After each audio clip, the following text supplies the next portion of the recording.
A major Canadian-owned pipeline is just weeks away from a shutdown order. Last November, Michigan's Democratic Governor Gretchen Whitmer ordered Enbridge to close Line 5 by May 12th.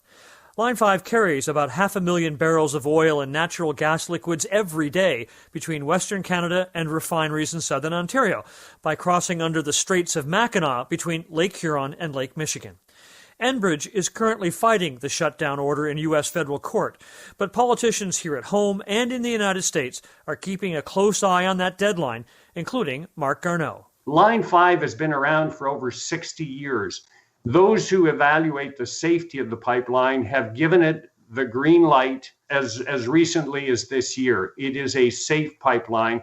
We will press to our American neighbors the importance of this pipeline, not only for Canada, but also for the U.S. Wayne Schmidt is a Republican state senator for Michigan. His district covers the Straits of Mackinac. Senator Schmidt, welcome to the House. Great to be on your show, Chris. Well, listen, you've urged the governor, Gretchen Whitmer, to reconsider her decision to shut down Line 5. Just give our listeners a sense. What would the impact be on your constituents if that happens? Well, I'm the senator for much of northern lower Michigan and the eastern upper peninsula of Michigan, and the impact would be tremendous. First and foremost would be the propane users, both businesses and residential users that would have their supply disrupted. The volatility would increase in terms of price and availability of product. That's first and foremost. Nobody wants to see grandma freezing.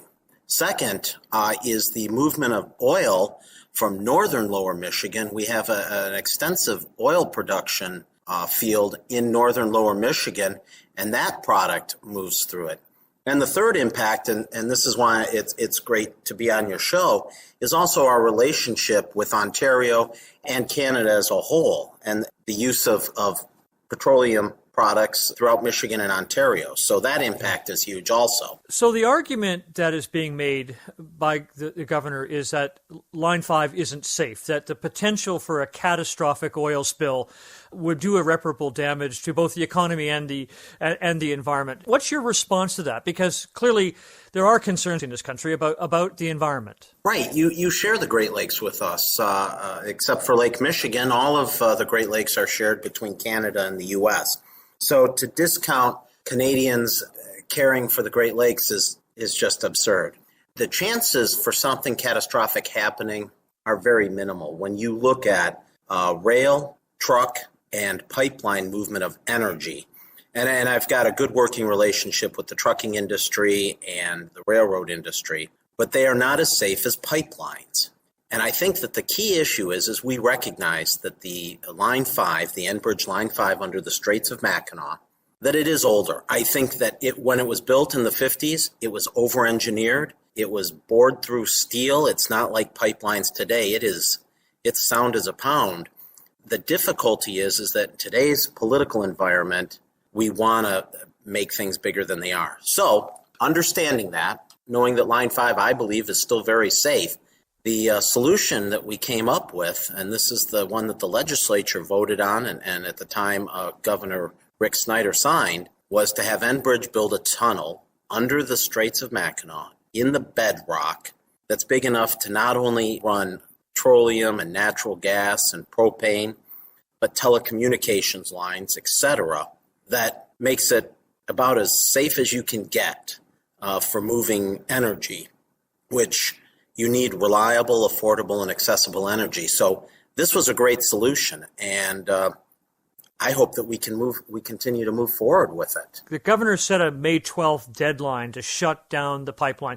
What happens between now and then, and how do you convince those people who are concerned about the environment that this is a safe pipeline? Unfortunately, I don't think there's much we're going to be able to do. The plan that they came out, the 5-point propane security plan or whatever it was, quite frankly, was not a plan at all. It included a paltry, and I do mean paltry, $10 million for some rail upgrades.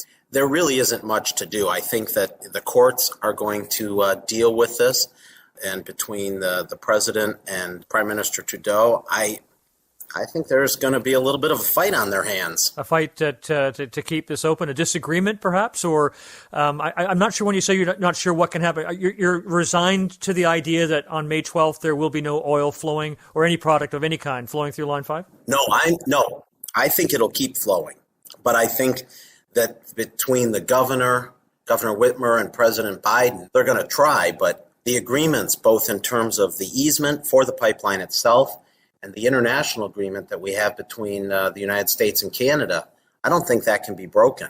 So they can say a lot of things, but right now all it's causing is fear and delay, and that's frustrating when we have a very viable solution to build the tunnel. We have labor on both the organized labor on both the Michigan and Ontario side in favor of this. We have Great Lakes states that are in favor of this. Obviously, the Ontario province is in favor of this, and even Quebec. It's going to stay open, is my prediction, but it's causing a lot of consternation and heartache for no reason. All right. Senator Wayne Schmidt, appreciate your time today. Thanks so much. Thank you. Wayne Schmidt represents Michigan's 37th district in the state Senate. The House also reached out to Governor Whitmer's office. We got back this statement. We cannot risk the devastating economic, environmental, and public health impacts of a catastrophic oil spill in the Great Lakes. The governor fully stands behind her decision to revoke and terminate the 1953 easement while securing Michigan's energy needs.